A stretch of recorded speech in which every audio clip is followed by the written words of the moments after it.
সুপ্রিয় দর্শক, আমরা শুরু করছি সিনোরা আমি এখন কি করব। আর আজকে আমরা একটি বেশ সেনসিটিভ বিষয় নিয়ে আলোচনা করতে চাই। তার আগে পরিচয় করিয়ে দিচ্ছি স্টুডিওতে যারা এসছে তাদের সাথে। একজন হচ্ছে মকসুদ মালিক, তোমাকে স্বাগত। আর আরেকজন হচ্ছে জোহরা পারভীন। আপনি আমার নাম। আচ্ছা, আমি একটু বিষয়টা নিয়ে একটু বলি, তারপর তোমরা শুরু করো।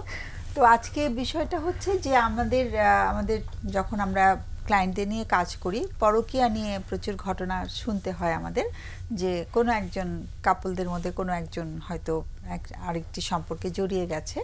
সেটাকে আমরা সাধারণত এক্সট্রাম্যারিটাল রিলেশনশিপ বা এক্সট্রা অ্যাফেয়ার রিলেশনশিপ বলতে পারি আমরা।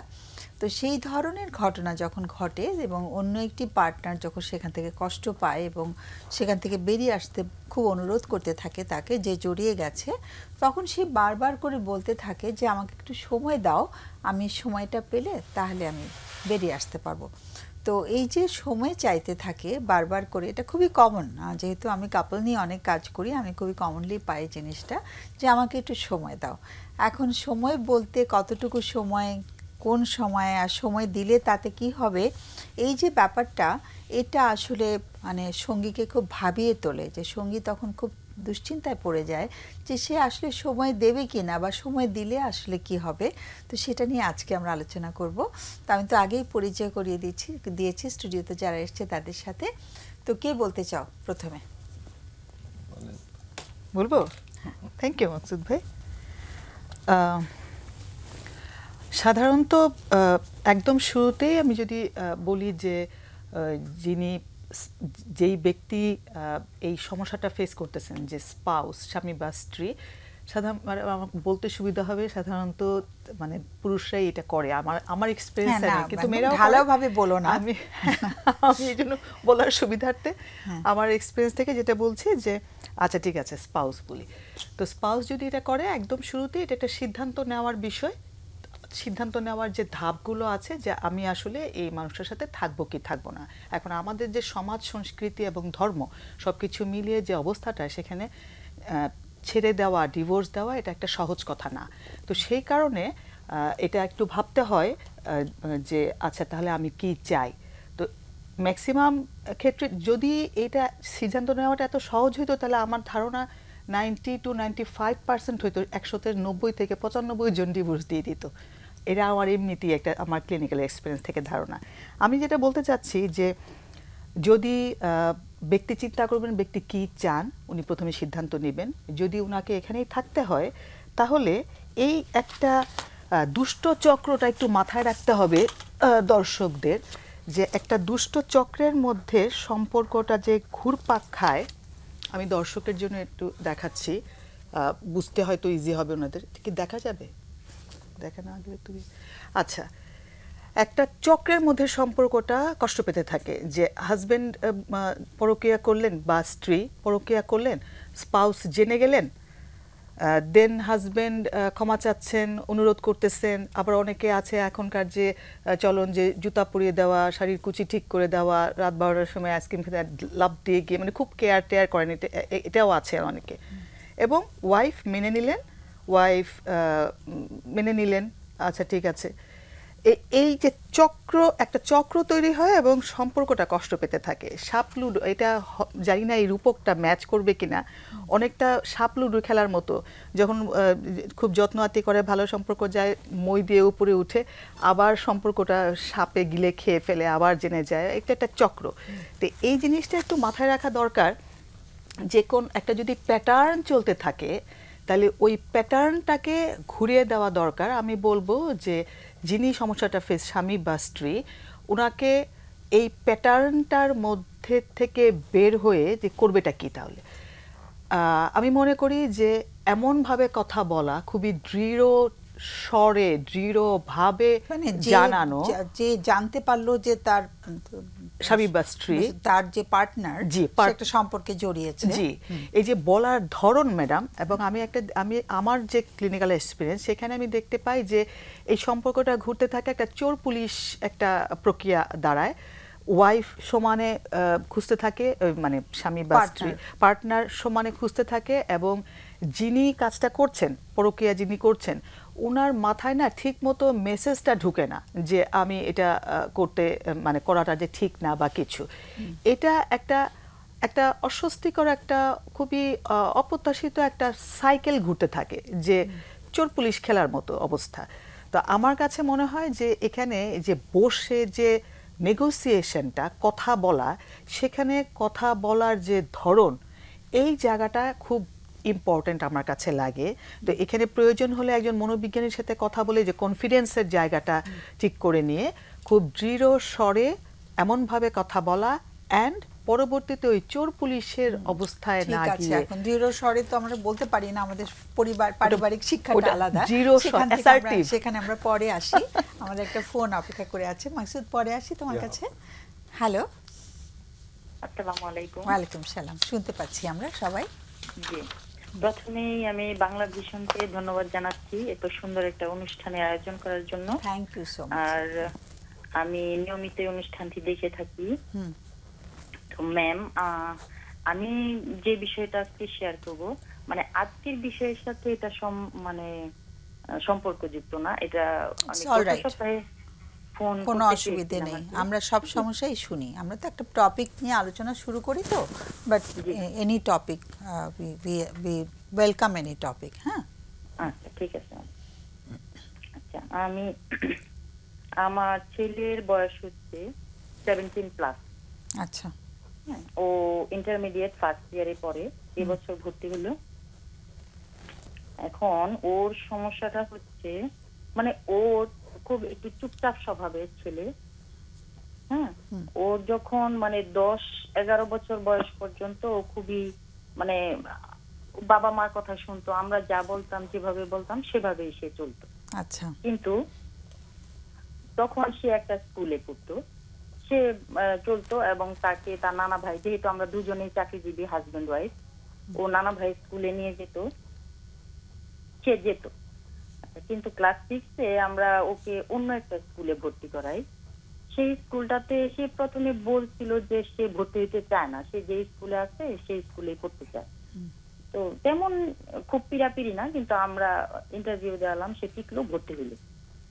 কিন্তু ক্লাস 6 থেকেই ওর মধ্যে একটা টেন্ডেন্সি মানে দেখা দেয় যে সে মানে স্বাধীনভাবে চলতে চায়। কেউ তাকে নিয়ে যাবে, বা আমি রিক্সা ঠিক করে দিলাম, সে রিক্সায় যাবে না, মানে সে একা চলতে চায়। ইভেন আমি সাথে গেলে সে অনেক দূরে চলে যায়, যাতে কেউ না বুঝে যে আমি ওর মা, এই ধরনের একটা বিষয় আর কি। তারপর এরকম চলতে থাকে যে যেহেতু নতুন স্কুলে ভর্তি করাইলাম, তখন সে পিছনের সেকশনে, মানে অপেক্ষাকৃত দুর্বল ছাত্ররা যে সেকশনে থাকে, সে নতুন ছাত্র হিসেবে সেই সেকশনে তার মানে সে ভর্তি হয়। তো ওখানে এসে তার একটা ছেলের সাথে খুব ভালো বন্ধুত্ব হয়। কিন্তু আমার ছোট ছেলে আবার এই স্কুলেই ক্লাস 3-তে পড়তো। তো সে বলতো, আম্মু ও যে ভাইয়া যেই ছেলেটার সাথে চলে সে দুষ্ট প্রকৃতি, ওর সাথে চলতে মানা করো। তা আমি ওকে মানা করতাম যে ওর সাথে তুমি চলবা না, ও তো দুষ্ট, একটু পড়াশোনা কম করে। কিন্তু ছোট ছেলের বয়স কত? ছোট ছেলে তখন মানে এটা হচ্ছে 19 সালের কথা। ও, আমরা এখন 24-এ আছি। জি জি, 19 সালে। তখন আমার বড় ছেলে ক্লাস 6। আচ্ছা, আমার মনে হয় একটু দ্রুত আসলে ভালো হয়, আমরা তাহলে বর্তমানে আসতে অনেক সময় চলে যাবে। হ্যাঁ, এত ডিটেইলে বললে আমাদের বর্তমানটাকে ধরতে অনেক সময় লেগে যাবে। কেমন? ঠিক আছে। আচ্ছা, ওখানে মানে এনিহাউ তার এক বন্ধুর সাথে মিশে একটা মারামারির একটা ঘটনা হয়। হ্যাঁ, যার সাথে আমি চলতে মানা করতাম তার সাথে চলে একটা মারামারি হয়। আমার ছেলেকে খুব পেটায়, মারে। এই ঘটনাটা আমি অন্য কারো কাছ থেকে জানতে পারি। আচ্ছা, এখন ছেলের বয়স কত? এখন হচ্ছে 17+, 17, 17.5 বয়স। এখন ইন্টারমিডিয়েটে ফার্স্ট ইয়ারে পড়ে। আচ্ছা, আর যেটা আমরা প্রথম দিকে শুনলাম যে একদম শেষের দিকে আছে, ক্লাস 6 এর কথা বলছি, আমরা ক্লাস 6 এর কথা শুনছিলাম। হ্যাঁ, আমরা একটু বর্তমান সময়ের কথাটা শুনে যদি দরকার হয় পেছনের কথা শুনে নেব, কেমন? নাহলে অনেক সময় চলে যাবে আমাদের। কেমন? আমরা একটু বর্তমানে কি হচ্ছে এটা একটু শুনে নিই। বর্তমানে হচ্ছে কি, মানে আমি মা হিসেবে ওর কাছে খুবই অপছন্দনীয় এবং আমার সাথে ওর সম্পর্কটা মানে খুবই খারাপ, আচ্ছা এরকম বিষয় আর কি। এবং সে কোনো কিছু আমার সাথে শেয়ার করে না। হুম এখন হচ্ছে সে কলেজে ভর্তি হয়েছে, সে আগে বিজ্ঞান বিভাগে ছিল, সে এখন মানবিক বিভাগে পড়বে। ঠিক আছে, পড়ো। আমরা যে কলেজে ভর্তি করাতে চাইলাম হইলো না, তার মন মতো কলেজে সে ভর্তি হলো। এখন সমস্যা হচ্ছে সে কলেজে যায় না এবং ক্লাস করে না। আচ্ছা সপ্তাহে হয়তো একদিন যায়, আবার মাঝে মধ্যে যায়, সে বলে যে আমি বাতাস খেতে গেছিলাম, মানে ক্লাস করে না। জিজ্ঞেস করলে সে বলে যে আমার ক্লাস করতে ভালো লাগে না। আচ্ছা মানে পড়াশোনায় তার কোনো মনোযোগ নাই। হ্যাঁ, ইভেন তাকে সে কোথায় যায় কি করে প্রশ্ন করলে সে মানে কখনোই কোনো উত্তর দেয় না। তার বন্ধু বান্ধব সম্পর্কেও আমি আসলে কিছুই জানি না। হুম মানে একটা কোনো একটা দূরত্ব বন্ধুর সৃষ্টি নামও হয়েছে, বলে না। ছেলের জি, সাথে জি, একটা দূরত্ব অনেক- সৃষ্টি হয়েছে, একটা তাই তো? অনেক বড় গ্যাপ। হ্যাঁ, এবং এই দূরত্বটা তো ধীরে ধীরে হয়েছে, মানে কোন সময় থেকে সবচেয়ে বেড়ে গেল দূরত্বটা? ক্লাস 8 থেকে। ক্লাস 8 থেকে। জি, আচ্ছা মানে ওকে। ওর বিভিন্ন বিষয়ে মানা করলে সে রিয়েক্ট করতো। এবং হ্যাঁ। এখন এমন একটা পর্যায়ে আমি কোনো বিষয়ে যে সে রাতে বাইরে যাবে, না তুমি বাইরে যেতে পারবে না, রাতে বাইরে থাকতে পারবে না, মানে 10টা 11টা পর্যন্ত রাতে। তো তখন সে মানে খুবই রিয়েক্ট করে, রাগারাগি করে, এমন একটা অবস্থা সামনে যা পায় ছুঁড়ে মারে, তারপর হচ্ছে আমাকে ধাক্কা মারে, মানে আমার দিকে তেড়ে আসে, চুল ও রাগে চুল টানাটানি করে এবং অনেক বেশি রাগ হয়। আর হচ্ছে রুমের দেয়ালে অনেক ঘুষি মারতে থাকে, মানে ওর জেদটা ও প্রকাশ করে। ওর মানে এসএসসি রেজাল্ট কেমন হয়েছে? রেজাল্ট জিপিএ 5, আচ্ছা রেজাল্ট ভালো। আচ্ছা। আর কিন্তু ওর হচ্ছে বাবা, ওর ওর ছোট বাবার ভাইকে খুব ভূমিকাটা মারে। কি? ওর ওর ব্যাপারটা তো মার সাথে যেটা শুনলাম সেটা মার ছেলের ব্যাপার শুনছি, বাবা এখানে কি ভূমিকা পালন করছেন? বাবা তো ঢাকায় থাকে, হুম সপ্তাহে আসে বৃহস্পতিবার। বাবা প্রথম দিকে মানে বলতো যে আচ্ছা ঠিক হবে, তুমি তো শাসন মানে আচ্ছা, একটু বাবা পুরো বুঝাচ্ছ। সপ্তাহ জুড়েই উনি আর ওনার কর্মস্থল ঢাকায় থাকেন আর জি, জি, আচ্ছা জি। ওকে, মানে এটা সব সময়কার ব্যবস্থা ছিল, আগেও এরকম ছিল? জি, কিন্তু এখন হচ্ছে ওর বাবাকে কিছু বলতো না। এখন যখন ওর বাবাও মানে রিঅ্যাক্ট করে যে তুমি কেন এরকম করবা, তুমি কেন পড়াশোনা করবা না, তো এখন আবার ওর বাবার দিকেও এই বিষয়টা, বাবার সাথে সম্পর্কটা খারাপ যদি হয়েছে। কিছু বলে। কিন্তু আমার কিছু একটা না প্রশ্ন বললে হচ্ছে ভালো। যে দুটোই কি ছেলে? জি, দুইটাই ছেলে। আচ্ছা, কিন্তু এই সব সময়ের জন্য এই ব্যবস্থাই ছিল যে বাবা আলাদা থাকবেন এবং ছেলেদের নিয়ে মা আলাদা থাকবে, সেটাই কি জি, ছিল? প্রথম থেকেই মানে ছোট কাল থেকে এভাবেই, মানে আমি চাকরি করি এক জায়গায়, ওর বাবা চাকরি করে অন্য জায়গায়, তো আমি ছেলেদেরকে নিয়ে থাকি আর কি। হুম আমার আচ্ছা, কর্মস্থলে একটু আমি আমার থাকি। একটা প্রশ্ন ছিল যে এটা কেন, মানে আর সাধারণত তো ছেলে মেয়ের পড়াশোনার জন্য ঢাকায় ফ্যামিলি রাখে অনেকে, নিজেরা হয়তো বিভিন্ন জেলায় কাজ করে বেড়াচ্ছেন, কিন্তু এখানে ঢাকায় বাবা কাজ করছেন কিন্তু ওরা অন্য জায়গায় রয়েছে, সেটা কি এখানে হচ্ছে মানে আমি হচ্ছে গভর্নমেন্ট প্রাইমারি স্কুলে আচ্ছা, মায়ের জবের জন্য। আচ্ছা, বুঝতে পেরেছি। একটু লাইনে থাকতে হবে। প্রশ্নটা হচ্ছে যে আর ছেলেকে ম্যাম, আমরা কিভাবে ওকে মানে আরেকটা ওর বিষয়টা ছিল, আচরণটাকে মানে নিয়ে। ওর ছোট ভাইকে খুব মারে। আচ্ছা, না ওর আচরণ কিছু ব্যাপার তো বুঝতেই পারছি, একটু লাইনে থাকতে হবে, বিরতির সময় হয়ে গেছে তো আমাদের অতিথিদের কোনো প্রশ্ন থাকতে পারে, তোমাদের কোনো প্রশ্ন থাকলে চট করে করো। সব তো বোঝা গেল আচরণ কোনো প্রশ্ন নেই। আপা, জি, আমি যদি আপনি একদম আমাদের এক সময় নাই মিনিট। তো খুব চট করে আপনি বলবেন, যদি ছেলেটাকে প্রশ্ন করতাম যে তোমার মায়ের মধ্যে কোন কোন পরিবর্তন হলে তুমি মার সাথে আরো স্বাচ্ছন্দ্য বোধ করতা, তাহলে আপনার ছেলেটা কি উত্তর দিত? আপনি চটচট করে এক লাইনে করে 3টা পয়েন্ট বলেন কাইন্ডলি। সে বলে যে আমি সবকিছুতেই ওর সবকিছুতে আমি বাধা দিই, নেগেটিভ কথা বলি। তাহলে বাধা না দিলে? বাধা না দেওয়া, নেতিবাচক কথা বাধা না না বলা। দেওয়া। আর জি, জি, নেতিবাচক, এটাই মেইনলি সমস্যা হচ্ছে, এটাই। এই একটা কথাই বলতেন ছেলেটা? আচ্ছা, জি, আর বলতে হয়তো যে আমাকে খুব বেশি মানে বকা দেয়, বা আমি অনেক কিছু বললে যে পড়াশোনা করো না, তোমার ভবিষ্যৎ অনেক খারাপ, তখন সে বলে যে আমি অভিশাপ দেই তাকে, মানে এই অভিশাপ ধরনের। দেয়। কোন কোন শব্দটাকে উনি অভিশাপ মনে করেন? যে তুমি যে পড়াশোনা করছো না, ভবিষ্যতে দেখা যাবে তুমি সবার হ্যাঁ, মানে পিছনে পড়ে আছে। ঠিক তুমি- আছে। তুমি সমাজে আচ্ছা, কোনো অনেক মূল্যায়ন ধন্যবাদ পাবে না। অনেক আপনাকে। অনেক ধন্যবাদ। আমরা বিরতিতে চলে যেতে হচ্ছে আমাদের।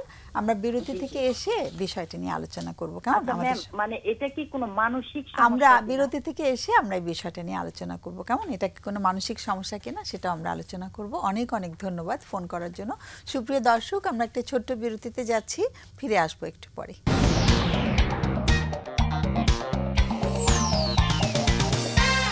সুপ্রিয় দর্শক, আমরা আবার ফিরে এলাম বিরতির পর। সিনুরা আমি এখন কি করব অনুষ্ঠানে। আর আমরা যে বিষয় নিয়ে আজকে কথা বলা শুরু করেছিলাম, আমাদের একজন অতিথি কিছুটা বলার সুযোগ পেয়েছে, আরেকজন সুযোগ পায়নি। বিষয়টা হচ্ছে যে আমাদের যখন কেউ পরকীয়া করতে গিয়ে ধরা পড়ে, তখন সে তার সঙ্গীর কাছ থেকে শুধু সময় চাইতে থাকে যে আমাকে আরেকটু সময় দাও, আমি এখান থেকে বেরিয়ে আসবো। তখন সঙ্গীর কী করা উচিত সেটা নিয়ে আমরা শুরু করেছিলাম আলোচনা। এর মধ্যে একজন দর্শক বন্ধু আমাদেরকে ফোন করেছেন এবং ফোন করে তার ছেলের বিষয়ে আলোচনা করেছেন। আমরা সেই বিষয়টা নিয়ে আমাদের অতিথিদের কাছে যাচ্ছি। তারা তাদের কথাগুলো, তারা যেটা বুঝেছেন, ব্যাপারটা নিয়ে যেটুকু বুঝেছেন, তারা আলোচনা করবেন। মকসুদ। ওকে, থ্যাংক ইউ। মা যখন কথা বলছিলেন কতগুলো মানে এভিডেন্স অথবা সত্য তথ্য দিয়েছিলেন কিন্তু খুব সুন্দর করে। যেমন উনি খুব মন খারাপ করে বলছিলেন যে 10-11 বছর পর্যন্ত সব কথা শুনতো, মানে খুবই অবিডিয়েন্ট এবং বাধ্য ছিল, এবং এরপরে ক্লাস 6-এ মানে 11-র পরে যখন গেল তখন তার কিছু পরিবর্তন আসলো এবং 17-তে এসে পুরোই তার সাথে একটা কানেকশন গ্যাপ হলো। তো আমরা যারা শিশুদের নিয়ে কাজ করি তাদের এই বয়সন্ধির পরিবর্তনগুলো আসলে এইভাবেই আসে, কিন্তু আমরা অনেক সময় আছে এটা প্রপার ওয়েতে হ্যান্ডেল করতে পারি না বলে উনি পরবর্তী যে কথাগুলো বলছে, আঘাত করছে নিজেকে, অন্যকে আঘাত করার চেষ্টা করছে, মার সাথে একটা দূরত্ব বেড়ে গেছে, এই সব কিছু হচ্ছে একটা ফলাফল আর কি। আমরা কিন্তু এই ফলাফল দেখে আতঙ্কিত হই, কিন্তু এটা দেখে আসলে আমরা যদি ভয় পাই, আতঙ্কিত হই, তাহলে কিন্তু এটার কোনো সমাধান হবে না, কারণ এগুলো কোনো না কোনোভাবে ক্রিয়েট বা সৃষ্টি হয়েছে ওর মাঝে। তো প্রথম কথা হলো যে বয়সন্ধিকালের অনেক ধরনের পরিবর্তন হয়। আমরা কাজ করতে গিয়ে একটা কথা বলি যে যেখানে কোনো কানেকশন নাই সেখানে কোনো কারেকশন হয় না। মার সাথে কিন্তু মা যে তাকে কারেক্ট করতে চাচ্ছে, মার সাথে তো কানেকশন নাই, কারণ মা হয়তো বা তার উনার মতো করে বাচ্চাকে ওই যে আদেশ উপদেশ বলেছে, কিন্তু যে আমার ছেলে মানে যদি বাধা না দেই, বকা না দেই, তাহলে সে হয়তো বা কিছু করবে না, মানে উনি মনে করছে এটাই বোধহয় বিষয়। তাহলে আমাদের কিন্তু ছেলের পরিবর্তনের পাশাপাশি এখনো যেহেতু ও 17 বছর বয়স, একটা বয়সন্ধিকালের শেষ পর্যায়ে রয়েছে, এটা কখনো কখনো এক্সটেন্ডেড করে 24, আমাদেরও কিন্তু কিছু পরিবর্তন হয়তো বা আনতে হতে পারে। তো বাচ্চার রিয়াকশনগুলো আমরা দেখে আমরাও যদি রিয়াক্টেড হয়ে যাই, তাহলে এই জায়গাটা কিন্তু খুব একটা পরিবর্তন হবে না। তো আমরা এই ক্ষেত্রে আরেকটা জিনিস বলি যে এই বয়সের শিশুরা সাধারণত আদেশ, উপদেশ, নিষেধ এই বিষয়গুলো সরাসরি আসলে গ্রহণ করতে চায় না। তাদের এই বিষয়গুলো স্ট্রাকচার করা যায়, কিন্তু আগে কানেকশনটা তৈরি করতে হবে। যেমন উনি বলেছিল যে একদম ছোট বয়সে ছোট ছেলেটার একটা মেসেজ যে ভাইয়া খারাপ বন্ধুর সাথে মিশতেছে, তার কাছ থেকে কিন্তু আমরা নিলাম ছোট ছেলেটার কাছ থেকে, এবং আজকে এসে কিন্তু উনি বলতেছে ছোট ভাইটাকে আঘাত করে, তার মানে ওকে আমরা কাজ করিয়েছি গোয়েন্দার, মানে কিন্তু সরাসরি তো আমরা তাকেই জিজ্ঞেস করতে পারি যে তোমার জীবনের বা তোমার বন্ধু বান্ধব, আমরা কিন্তু সেই কানেকশন গুলো কিন্তু তার কাছ থেকে তৈরি করতে পারি। আজকে কিন্তু কোনোভাবে কম্প্যারিজন অথবা ছোট ভাইয়ের কাছে এই ধরনের একটা জায়গা তৈরি করেছে বলে তার সাথে তার একটা দ্বন্দ্বের জায়গা তৈরি হয়েছে। তো আমরা যেটাকে বলি এখানে মনস্তাত্ত্বিক অর্থাৎ মানসিক জায়গা থেকে আমাদের অনেক কিছু করার আছে। তবে এটা ঠিক যে যদি নিজেকে আঘাত করা বা অন্যকে আঘাত করার এই মাত্রাটা বেশি হয়ে যায়, আমরা বলি এটার একটা লেভেল আছে, একটা মাইল্ড বা অল্প মেয়াদি, দীর্ঘমেয়াদী বা একদম চূড়ান্ত পর্যায়ে চলে যায়। তো এইটা যদি খুব বেশি হয়ে যায় তখন আমাদের একটু কনসার্ন হয়। উনি শেষে যে প্রশ্ন করেছিল মানসিক কোনো বিষয় আছে কিনা, আমরা ওইভাবে ভয় না পেয়ে একজন প্রফেশনালের মাধ্যমে এটার একটা স্ক্রিনিং করিয়ে নিতে পারি যে ও আসলে কোন লেভেলে রয়েছে। তার বাইরে হচ্ছে যে আমাদের মা বাবা হিসাবে তার সাথে এই বয়সন্ধিকালের কিছু চ্যালেঞ্জ মোকাবেলারও কিছু কিছু দক্ষতা রয়েছে, কৌশল রয়েছে। আমরা কিন্তু সেই বিষয় নিয়েও একজন দক্ষ, আজকে যেমন উনি কথা বলেছেন, একটু গিয়ে কথা বললে ওনার চ্যালেঞ্জটাও কমবে। আরেকটা হচ্ছে যেটা আমার কাছে মনে হয়েছে যে সন্তান কিন্তু মা বাবার দুজনেরই রেসপন্সিবিলিটি রয়েছে। একজন মা হিসেবে উনি জব করছেন এবং বাচ্চা দুটাকে দেখছেন, দুটো ছেলে বাচ্চা আছে, তাদের বয়সটা ডিফারেন্স আছে, চ্যালেঞ্জটা কিন্তু একটু ভিন্ন আছে। এবং বাবা একদিন আসে বলছে খুব একটা যে রেসপন্সিবিলিটি ইন এ সেন্স আমি বলছি, সেই জায়গাটারও খুব একটা কিন্তু মানে দেখলাম না যে ওইভাবে বলছেন। উনি আসছেন হয়তো বা ওনাকে আবার দোষারোপ করছেন যে না ঠিক হয়ে যাবে, কিন্তু বাবা মার দুইজনের রোলটা কিন্তু এখানে অনেক বেশি মুখ্য হবে। এবং তাদের মাঝে যদি এই বাচ্চার ম্যানেজমেন্টের শিশুদের ম্যানেজমেন্ট নিয়ে কোনো বৈপরীত্য থাকে, মানে মা একটা বলছে বাবা আরেকটা বলছে এতদিন পরে, তাহলেও কিন্তু সেটা বাচ্চারা অনেক সময় সুযোগ নেয় আমরা বলি। তো বাচ্চাদের এই জায়গাতে আমার মনে হয় যে প্যারেন্টিং এর যে ইস্যুটা আমরা বলি, মা বাবার কিছু বিষয়কে আসলে এই বাচ্চার চ্যালেঞ্জের জন্য আমরা কিন্তু নিতে পারি। আর পজিটিভ হচ্ছে বাচ্চা কিন্তু সবকিছুর পরে ভালো রেজাল্ট করছে, মা বাবা অনেক সময় চিন্তিত হয়, কিন্তু এখন কিছু জায়গায় হয়তো বা সে এই যে কানেকশনটা ছুটে গেছে রাগ ক্ষোভ থেকে, হয়তো বা সে কলেজে যেতে চাচ্ছে না বা এই ধরনের কথা বলছে। তো আমি বলবো যে ওর যেমন একটা ইন্ডিভিজুয়াল যদি একটু স্ক্রিনিং করিয়ে নেওয়া যায় কোনো একজন প্রফেশনাল সাইকোলজিস্টের মাধ্যমে, তাহলে ওনারা একটু দুশ্চিন্তা মুক্ত হতে পারবে, অত বেশি ভয় না পায়। আর ওনাদের কিছু টেকনিক্স আমরা বা টুল যদি ওনারা জানতে পারে তাহলে এই ম্যানেজমেন্টটা সহজ হবে। আসলে এখানে বাবাকেও দরকার আছে অবশ্যই, ফ্যামিলি থেরাপির থ্রুতেই কাজ করতে হবে। ছোট ভাইটাকেও পার্টিসিপেট, ছোট ভাইটাও পার্টিসিপেট করলে খুব ভালো হয়, গোটা ফ্যামিলির সঙ্গে কাজ করতে হবে, কাজ করার সুযোগ রয়েছে। সেটাই। মকসুদ ভাইয়ের সাথে আমি পুরোপুরি একমত। সাথে ছোট্ট একটুখানি অ্যাড করতে চাই, মকসুদ ভাই যে খুব সুন্দর করে বললেন যে কানেকশন তৈরি করতে। তো উনি যে মা যে দেখছেন, মা আশা করি বুঝতে পারছেন, এবং সমস্ত মায়ের জন্যই বলছি যে একটা ধাপ পার হচ্ছে ছেলেটা, একটা ট্রানজিশন পার হচ্ছে, যেটা এত গুরুত্বপূর্ণ যে এই সময়টায় এই যে ভাইয়া যেটা বলেন যে কানেকশন তৈরি করা, এখানে দুটা জিনিস খুব অবশ্যই ওনাদের মাথায় রাখতে হবে। একটা হচ্ছে ভাষা প্রয়োগ, ভাষার ব্যবহার। ছেলেটা যখন মনে করছে যে মা আমাকে অভিশাপ দিচ্ছে, এই জায়গাটা মানে অতিরিক্ত গুরুত্বপূর্ণ, ছেলেটার সাথে একদম পুরা দূরত্ব তৈরি হয়ে যাচ্ছে। তো ভাষা প্রয়োগের ক্ষেত্রে এমনভাবে ভাষা প্রয়োগ করা দরকার যেন বাচ্চা অভিশাপ বোধ না করে, দোষারোপ বোধ না করে, ইতিবাচক শব্দ উনার কনসার্নটা উনি প্রকাশ করতেই পারেন, মায়ের টেনশনটা উনি প্রকাশ করতে পারেন। তো মা এমন ভাষায় বলবেন যে আমার চিন্তা হচ্ছে তুমি যদি রাত করো, আজকাল দেশের অবস্থা ভালো না, এই যে আমার চিন্তা হচ্ছে, এইভাবে করে যদি উনি কথা বলেন, এবং যে কোনো কিছু ভবিষ্যতে তুমি পিছিয়ে পড়ে থাকবা, ভবিষ্যতের এই ধরনের কথাগুলো এভাবে করে বলাটা বাচ্চার উপর তো নেতিবাচক প্রভাব ফেলছে। এটা একটা ভাষার ব্যবহার। আর দ্বিতীয় হচ্ছে, আমি অনুমান করছি যে এরকম একটা সম্পর্ক যে মা সারাক্ষণ নিষেধই করছে, কোনো প্রশংসা, বাচ্চাটা যদি 1 মিনিটের জন্য একটা ভালো কিছু করে তাহলে সেখানে কোনো প্রশংসা নাই। তো ছেলেটার মধ্যেও একটা তৈরি হয়ে গেছে যে হ্যাঁ আমার সব কিছুতেই দোষ, আমার সব কিছুতেই, হয়তো ছোটবেলা থেকে এরকমটাই হয়ে আসছে যে 10টা নিষেধের মধ্যে মা চাইলে 3টা কম করতে, 4টা কম করতে পারতেন, কিন্তু এখন ছেলেটা তিতা হয়ে গেছে। তো এখানে আমি বলবো যে মকসুদ ভাই যা যা বলেন সবকিছুর সাথে আমি আসলে একমত। খুব ভালো হতো বাবাও যদি শুনতেন প্রোগ্রামটা, বা হয়তো মা উনি শেয়ার করতে পারেন যে আজকে এরকম আলাপ হলো। তো আমরা আশা রাখতেই পারি, এটা মকসুদ ভাই বলছিলেন ভয় না পেয়ে, ভয়ে আসলে কোনো কিছু নাই, আমরা আশা রাখতে পারি উনি চাইলে কোনো মনোবিজ্ঞানীর সাথে কথা বলতে পারেন। না আসলে আমিও যেটা মকসুদের পয়েন্টটাকে একটু পিক করে বলতে চাচ্ছি যে মানে ছেলে বাচ্চার জন্য বাবার উপস্থিতিটা বেশি দরকার হয়। কেন ম্যাডাম আপনি ছেলে বাচ্চা বললেন? যে কোনো বাচ্চার জন্য না না, বিশেষ করে জেন্ডারটা সেম, তো মানে ছেলে বাচ্চার পরিবর্তনটা বাবা বুঝতে পারেন ভালো আর কি। কৈশোর থেকে, কৈশোরে যখন পা দিচ্ছে, মানে একটা ছেলেকে যতটা ভালো বুঝবে, একটা মা কিন্তু তার পক্ষে ওটা একটা, তার মেয়ে সন্তানকে তিনি হয়তো কিছুটা বোঝেন। Gender has an important role to play here আর কি। আমরা একটা ফোন নিয়ে নিচ্ছি। হ্যালো। হ্যালো, আসসালামু আলাইকুম। ওয়ালাইকুম সালাম। হ্যালো। হ্যাঁ শুনছি। আচ্ছা, হ্যাঁ আপা, আমি আসলে আপনাদেরকে গত সপ্তাহ ট্রাই করছিলাম, জায়গা আসতে পাইছি, অনেক ভাগ্যবান আমি। আচ্ছা, থ্যাংক ইউ। আপনাদের অনুষ্ঠানটা আমরা সবসময় দেখি, খুবই ভালো লাগে আসলে, অনেক কিছু জানতে পারি, জ্ঞান। আমরা একটু প্রশ্নটা শুনে ফেলি। আমার প্রশ্ন হচ্ছে গিয়া, আমার বাচ্চাকে নিয়ে, আমার বাচ্চা ক্লাস 9-এ পড়ে। এখন বাচ্চাটা ছোটকাল থেকেই ওর মাই গাইড দেয়, কারণ আমি দেশের বাইরে ছিলাম দীর্ঘদিন, ওই আসতাম বছরে 2-1 মাস থাকতাম, এইভাবে আবার চলে যেতাম, ওর মাই সম্পূর্ণ গাইড দেয়।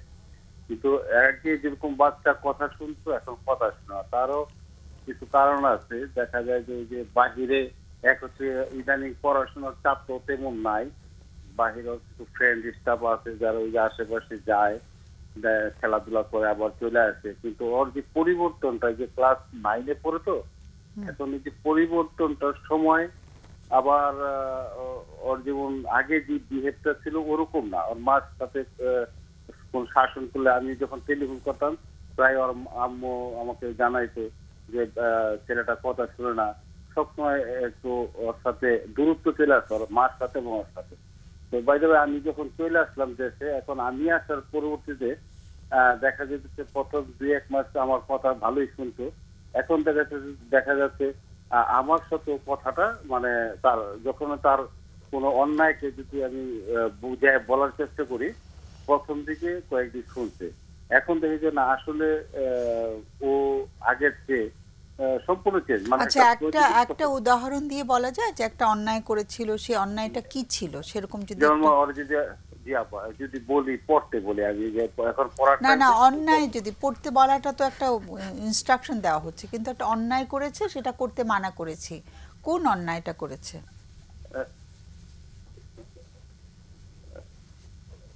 যেমন অন্যায় বলতে এটা ও মনে করেন বাহিরে ওর সন্ধ্যার ভিতরে বাসায় চলে আসার কথা, ওরা আমার বলে দিচ্ছে বাহিরে থেকে সন্ধ্যার মাগরিব আজানের সাথে সাথে তুমি বাহিরে চলে আসবে। দেখা যায় ও দেরি করতেছে, মাগরিবের নামাজ পড়ে এসে আজান কিছু হয়ে যেতেছে কিন্তু আসতেছে, তখন আম্মু হয়তো রাগ করলো, রাগ করার পরবর্তীতে ও যে উত্তরটা যেভাবে দেয় রাগান্বিত ভাবে, তো কি হয়েছে পড়া নাই, এখন কি হয়েছে, মানে আসলে তো পড়া নাই ও বলতেছে কিন্তু আসলে পড়া আছে, সবাই পড়তেছে কিন্তু ও তো ঠিক মতো পড়তেছে না। ওকে পড়তে বসলে ও মোবাইল নিয়ে বসা যায়, ট্যাব নিয়ে বসা যায়, বা স্কুলে ঠিক মতো পড়ায় না, বা এই যে জিনিসগুলা নিয়ে যখন তর্ক একটা সৃষ্টি হয়ে যায়, মানে আগে যখন প্রতি উত্তর দিত খুব সুন্দরভাবে একটা উত্তর দিত, আচ্ছা বুঝতে পেরেছি, মানে একটু বেয়াদবি করে ফেলছে। হ্যাঁ,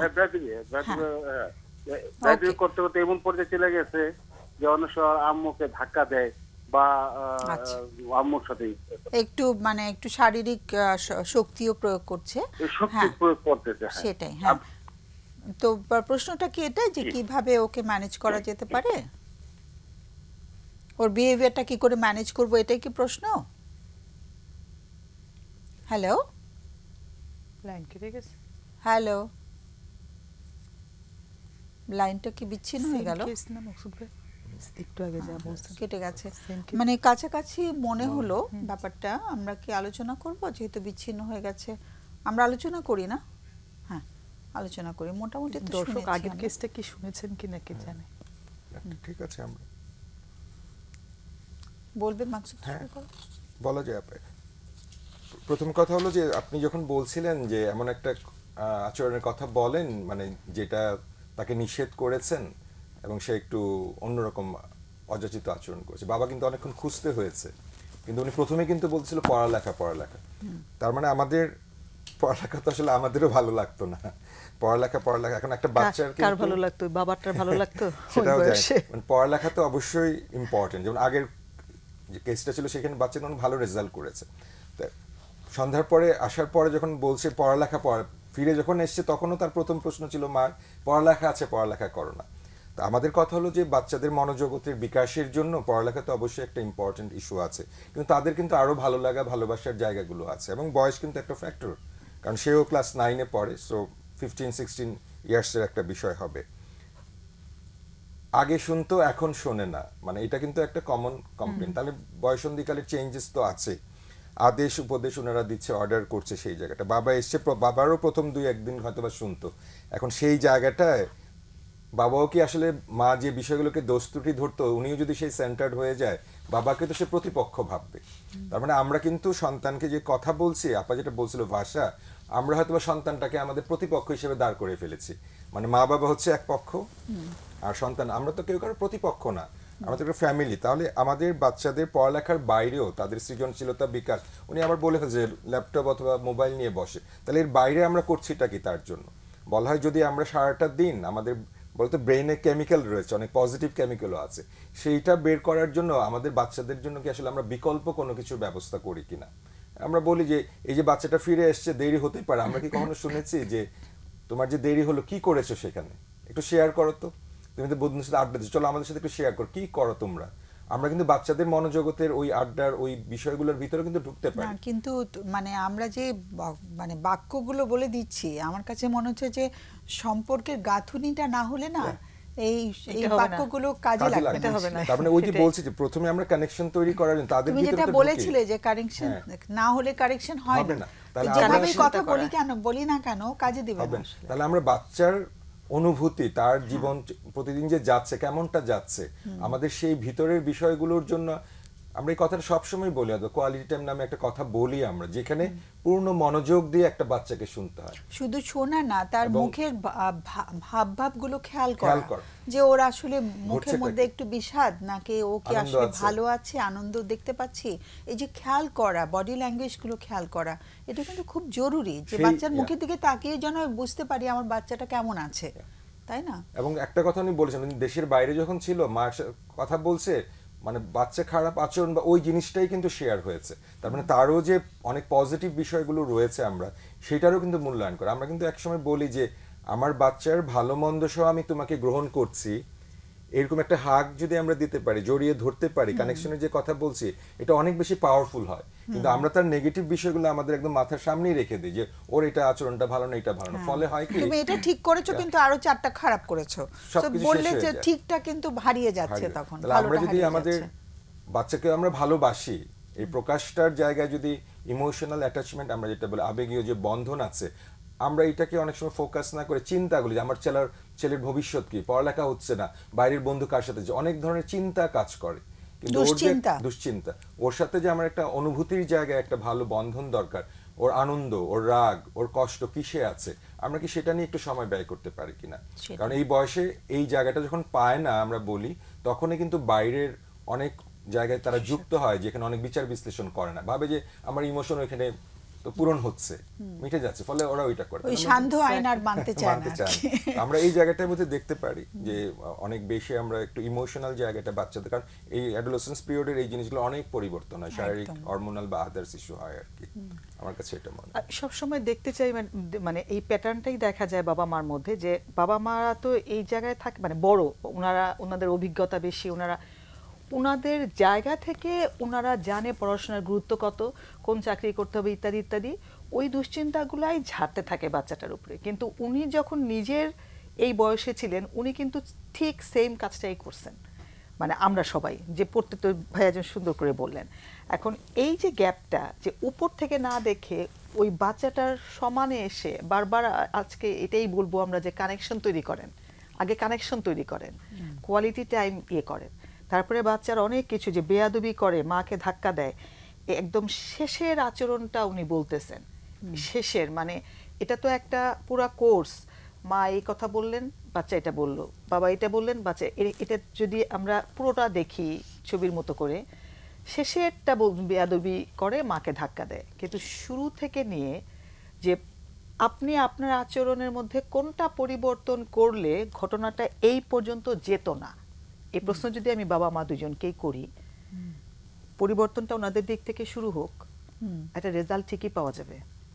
কঠিন হবে বাবা মার জন্য এটার উত্তর দেওয়া, আসলে উত্তর দিতে হবে না, এটা ওনাদেরকে করতে হবে, কারণ এটা ওনাদের ডিউটি। এনিওয়ে, খুব কঠিন ভাবে বলে দিচ্ছে একেবারে, মানে হয় না যে আমি কি ভুল বললাম ম্যাডাম? বলেন।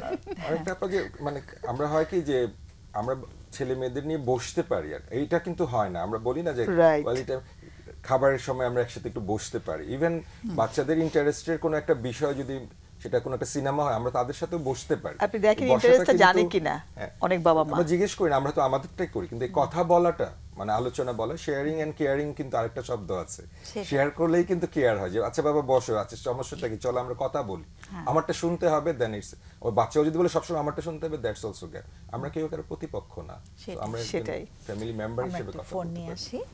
হ্যালো, জানেও না, হ্যালো, আসসালামু আলাইকুম। ওয়ালাইকুম সালাম, শুনছি আমরা। খানম বলছেন, আমি বুঝতে পারছি, আমি ঠিক? হ্যাঁ হ্যাঁ, আমি বলছি। হ্যাঁ ম্যাম, ভালো আছেন? হ্যাঁ, থ্যাংক ইউ। আচ্ছা, হ্যাঁ আসলে ম্যাম আমি একটা প্রশ্নই ছিল, তার আগে একটু আমার কথা বলতে হয় একটু। আমি আমার বয়স হলো 35, বিবাহিত, বিয়ে করেছি আজকে 5 ইয়ার্স।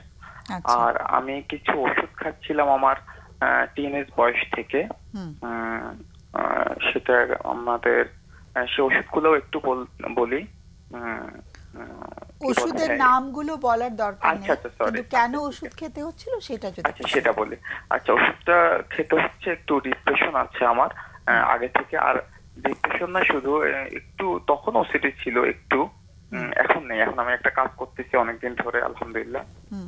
তো ম্যাডাম, আমার প্রশ্নটা হলো, আমি বিবাহিত, কিন্তু আমার মাঝে মাঝে আমি মাস্টারবেট করি। আর এটা মানে আমার একটু ইয়ে লাগছে আপনার সাথে কথাটা বলতে। না না, ইটস অলরাইট, এটা তো খুবই কমন একটা ব্যাপার। জি জি। এখন এটা, এবং আমার ওয়াইফও মাঝে মাঝে জানে। আর এটা আসলে আমাদের যখন মন খারাপ হয়, বিশেষ করে আমার ওয়াইফের সাথে মন খারাপ হয়, অথবা আমার একটু প্রবলেম হইলে তখন এটা করি আর কি। আচ্ছা, যখন একটু বেশি ডিপ্রেশন কাজ করে তখন মাস্টারবেশনটা বেড়ে যায়। সেটা একটা। আর আরেকটা হলো, আমার একটু সেক্সুয়াল প্রবলেম হয় আমার ওষুধগুলা একটু বাড়ানো হলে তখন, আর তখনই মনে হয় আমি এটা একটু করি। এটা থেকে আসলে পরিত্রাণের উপায়টা আমার কি হতে পারে? এটা কি ডাক্তারের সাথে কথা বলা হয়েছে যে ওষুধের জন্য কিন্তু একটু লিবিডো কমে যায়? এটা কি ডাক্তারকে বলা হয়েছিল?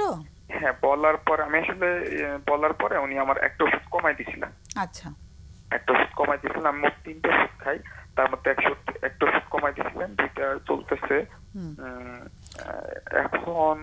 তারপরও মানে আমি এটা করে ফেলি, যদিও একটু আমার ডেভেলপ আছে ওই দিকটাতে, ওয়াইফের মধ্যে ডেভেলপ আছে, কিন্তু ওয়াইফ না থাকলে বা কখনো একা হলে আমি এটা করি আর কি। এখন আসলে এটা আমি মানে ছাড়বো কি করে, এটা আমি বুঝতে পারতেছি না।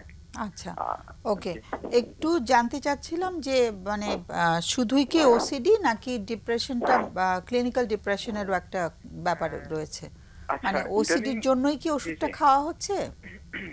এটা নিয়ে আমার ম্যাডাম, আমি কি গ্রুপের নাম বলবো? হ্যাঁ, ওষুধের গ্রুপের নাম বলবো? না না, ওষুধের নাম তো কোনো দরকার নেই। আমরা ওষুধের নাম না শুনে ডায়াগনোসিসটা একটু শুনতে চাচ্ছিলাম, যে শুধুমাত্র ওসিডি নাকি ক্লিনিক্যাল ডিপ্রেশন বলেছেন। ডায়াগনোসিসটা কি করেছেন ডাক্তার? প্রথম যখন 2006 এর দিকে ছিল, তখন ওষুধও আলাদা ছিল, তখন ছিল ওসিডি। আর বর্তমানে আমি যখন দেখাচ্ছি এখন এমডিডি ছিল, আর কখনো কি বলে অ্যাংজাইটি ডিসঅর্ডার। এটা আচ্ছা, এমডিডি, অ্যাংজাইটি ডিসঅর্ডার, ওসিডি, অনেক রকম ডায়াগনোসিস হয়েছে। কিন্তু কোনো সাইকোলজিস্টের কাছে বা সাইকোথেরাপি যারা করেন, প্রশিক্ষণ নিয়ে কাজ করছেন, এরকম কারো কাছ থেকে সেশন নেওয়া হয়েছে? হ্যাঁ, এখানে একজনের কাছ থেকে নেওয়া হয়েছে। নামটা বলার দরকার নেই। উনি কি প্রশিক্ষণ প্রাপ্ত? জি জি। যিনি সাইকোলজিস্ট, যিনি কাজ করেছেন, যিনি থেরাপি দিয়েছেন, ওষুধ তো সাইকিয়াট্রিস্টরা দেন, আর সাইকোথেরাপি যিনি দিয়েছেন তিনি কি প্রশিক্ষণ প্রাপ্ত? জি জি। আপনাদের এখানে অনুষ্ঠান করেন, আমরা তো আচ্ছা, এখানেও আসেন। আচ্ছা, ভালো মানুষ এখানে এখন নেই, বাট খুব ভালো মানুষ এখানে থাকেন মাঝে মাঝে। সরি, এখানে মাঝে মাঝে অনুষ্ঠান করেন। আচ্ছা, আমাদের এখানে অনুষ্ঠান করেন। আচ্ছা আচ্ছা, উনিও মানে ইনভাইটেড হয়ে আসেন এখানে আর কি। হ্যাঁ, আচ্ছা, তাহলে সাইকোথেরাপি হয়েছে, প্রশিক্ষণ প্রাপ্ত কারো কাছ থেকে নেওয়া হয়েছে। তাহলে ওষুধের পাশাপাশি থেরাপিও চলেছে, তাই তো? থেরাপিটা কি এখন চলছে না বন্ধ হয়ে গেছে? ম্যাম, এখন বন্ধ আছে আজকে কিছুদিন না, মাস খানেকের মতো। তবে আমি মাঝে মাঝে আমার ওই একটু অ্যাংজাইটি বাড়লে, ভয়টা বাড়লে আমি ওনার সাথে একটু যোগাযোগ করে নেই আর কি। আর মাইন্ডফুলনেস একটু করি। যিনি সাইকোথেরাপি করলেন উনি কি নিজেই সেশনটা বন্ধ করেছেন নাকি তোমার তরফ থেকে বন্ধ করেছেন? না, আসলে আমার তরফ থেকে বন্ধ হয়েছে। টাকার একটা বিষয় আছে ম্যাডাম, এটা আর কি। তবে হ্যাঁ, উনি আমাকে মাঝে মাঝে ছোট ছোট হেল্প করে দেন। কটা সেশন করেছো যদি মানে আন্দাজে বলো, আর আন্দাজ করে বলো। আন্দাজ বলতে ম্যাডাম, আমি করোনা পরবর্তী করছিলাম, আর করার পর থেকে কিন্তু আমি আমার কাজগুলো করতে পারতেছি, আমার যে প্রফেশনাল কাজটা। না না, আমি তো কোন সময় করেছো জানতে চাইনি, আমি জিজ্ঞেস করেছি কটা সেশন করেছো। সেশন বলতে ধরেন প্রথম দিকে নিয়মিত করোনার সময়, তখন আন্দাজ করে বলো, you don't have to tell me the correct number. অনেকগুলো ম্যাডাম, ছোট বড় মিলে অনেকগুলো। আচ্ছা, বেশ অনেকগুলোই করেছো। জি জি জি। আচ্ছা আচ্ছা, ওকে। আর ওষুধটা এখনো চলছে? ওষুধ কখনো ছাড়োনি তুমি, তাই তো? না, ওষুধ ছাড়িনি, কমাই দিয়েছেন জাস্ট। এবং তুমি যে বললে যে তোমার একটু মানে ওয়াইফের সাথে একটু মানে অসুবিধা হয়, একটু লিবিডো কমে যায়, সেটা ওয়াইফও কি কমপ্লেইন করেন এ ব্যাপারে?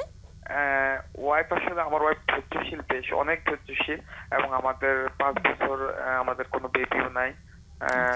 তারপরে সে ধৈর্যশীল আছে, ওইভাবে কমপ্লেন করে না, তো মাঝে মাঝে মন খারাপ হয়, যেটা হ্যাঁ আমারও হ্যাঁ মন আপসেট খারাপ হয়, ওরও হচ্ছে, হয়। হয়তো বলছে জি, না জি, জি, মুখে বাট আপসেট জি হচ্ছে। জি জি হ্যাঁ জি জি জি। ওকে, হ্যাঁ তো তুমি তোমার প্রশ্নটা করে ফেলো প্লিজ, আমরা জি। অতিথিদের কাছে যাব। আমার স্পেসিফিক প্রশ্নটা হলো ম্যাম, আমি এই মাস্টারবেটটা কিভাবে ছাড়তে পারি, বা এটা আমি কেনই বা করে ফেলি? ও তুমি মাস্টারবেশন এটা- নিয়ে বেশি চিন্তা করছো তাই তো? জি জি জি, কারণ Okay. এটার জন্য, এটা করলে তো ম্যাম আমি তখন আবার ওইটা আবার পারবো না। হ্যাঁ, আমার একটা গ্যাপ যদি থাকে, কোনো কারণে ওয়াইফ না থাকে, আমি এটা করে ফেলি, বা এটা সবসময় না, হ্যাঁ নিয়মিত না, তবে মাঝে মধ্যে ওয়াইফ না থাকলে করে ফেলি। কিন্তু কেন করবো এটা? আমি এটা একটু দু একদিনের জন্য আমি একটু রিকোয়েস্ট হলে, বা কখনো ও থাকলেও করি ম্যাডাম, এটা ও থাকলেও করে ফেলি। কিন্তু মাস্টারবেশনটা তো তুমি বিয়ের আগে থেকেই করছো তাই তো? জি জি অবশ্যই। হ্যাঁ এটা তো বহুদিনের অভ্যেস, তো সাধারণত জি, জি। কিশোর বয়স থেকেই শুরু হয়। জি, তো জি। এনিওয়ে তুমি একটু লাইনে থাকো, তোমার অবশ্যই। প্রশ্নটা তো বুঝে গেছি। কোনো প্রশ্ন আছে?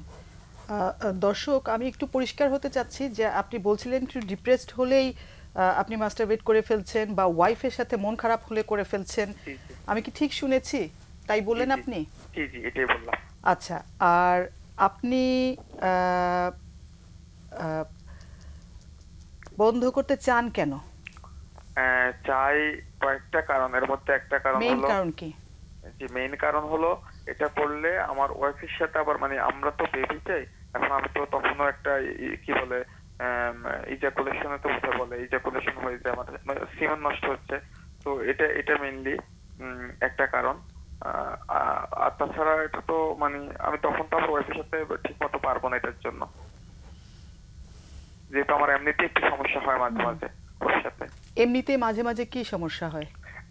এমনিতে সমস্যা হয় হলো, ধরেন আমি ধরেন করলাম, কখন আমার খুব হার্ড হলো না, এরকম হলো Erectile dysfunction হচ্ছে। জি জি। আবার কখনো হলো, সব সময় না, এটা আমার ডিফেক্ট হলে হয়। আর এমনিতে অনেক সময় খুব ভালো পারফরমেন্স, সবকিছু অনেক ভালো হয়, মাঝে মাঝে ওর সাথে সমস্যা হয়। ওকে, তার মানে আমি যেটা বুঝতে, আচ্ছা জি জি। আপনি যে এটা বন্ধ করতে চান, এইটাতে জি, জি। আপনাকে কি বাধা দিচ্ছে? কেন পারছেন না বন্ধ করতে? আপনার কি ধারণা? পারতেছি না, এটা হলো আমি অনেক সময় যখন আমার ওয়াইফের সাথে ধরেন ইয়ে করলাম, ইন্টারকোর্স করলাম, তখন আমি ওর সাথে আমার বীর্যপাত হলো না, এরকম হয় আমার অনেকবার। তো না হওয়ার পরে তখন মাস্টারবেট করি, তখন কিন্তু হয়। এটা একটা কারণ। তার তখন আমি ওখানে পারতেছি না, ওখানে হলো না, তখন আমি নিজে থেকে করলে এটা হয়, এরকম কিছু কারণ। আপনার কোনো ধারণা আছে যে আপনি ওয়াইফের জি, জি। সাথে করলেন, তখন আপনার বীর্যপাতটা হলো না, কিন্তু জি, জি। এরপরে আপনি মাস্টারবেট করছেন তখন হচ্ছে? এটার কোনো ধারণা জি। আছে আপনার নিজের মধ্যে কেন এটা হচ্ছে? এটা হচ্ছে, হ্যাঁ একটা ধারণা আছে, কারণ আমি যখন করতেছি তখন আমি খুব একটু কষ্ট করে করতেছি। দেখো কতক্ষণ কি বলে, ধরেন নিস্তেজ হয়ে গেল, তারপর আমি হাত ইয়ে করে, খুব ইয়ে করে আবার ইয়ে করলাম, উত্তেজিত করে করলাম আর কি। কষ্টটা কি আপনার আপনার ওই যে ইরেকটাইল ডিসফাংশন, সেটার জন্য কষ্ট? কষ্ট বলতে হ্যাঁ, আপনি এটা সেটা মিন তো- করেছেন? হ্যাঁ, এটাও একটা আচ্ছা। কষ্ট আছে, মাঝে মাঝে যেহেতু সমস্যা, এটা অবশ্যই একটা কষ্ট, এবং বড় ধরনের কষ্টই, এটাও একটা বড় কষ্ট।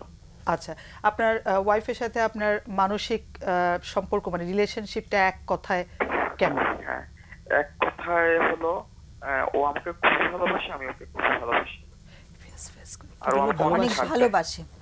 ভালোবাসি এবং অনেক ছাড় হ্যাঁ দেয় ও একটু আমাকে। লাইনে একটু সমস্যা হচ্ছে, হ্যাঁ, তাড়াতাড়ি ঠিক আছে। করি আমরা। আর ঠিক কিছু আছে। আছে? জি, জি। না, থ্যাংক ইউ। শুধু কোনো প্রশ্ন নেই। ঠিক আচ্ছা আছে। ওকে, তাহলে আমরা ওকে ছেড়ে দিই। অনেক অনেক ধন্যবাদ। আমরা আলোচনা করছি, তুমি শোনো আমাদেরকে, হ্যাঁ আমাদের অতিথিদের কথা শোনো। সো তুমি বলতে চাও আগে? আমি বলতে চাই, এটা একদম পরিষ্কার মনে হচ্ছে আমার কাছে যে ওনার যে ইরেকটাইল ডিসফাংশনটা হচ্ছে, এটা ওনার দুশ্চিন্তার প্রভাব। এখন ওনার অনেক কিছু থাকতে পারে দুশ্চিন্তা, কিছু কিছু আমরা শুনছি, টের পাচ্ছি, কারণ 99.99% বেশি না ভাইয়া, ওই যে শরীরগত সমস্যা ইরেকটাইল ডিসফাংশনের, সেটা তো খুবই, হ্যাঁ শরীরগত সমস্যা তো একেবারেই কম থাকে।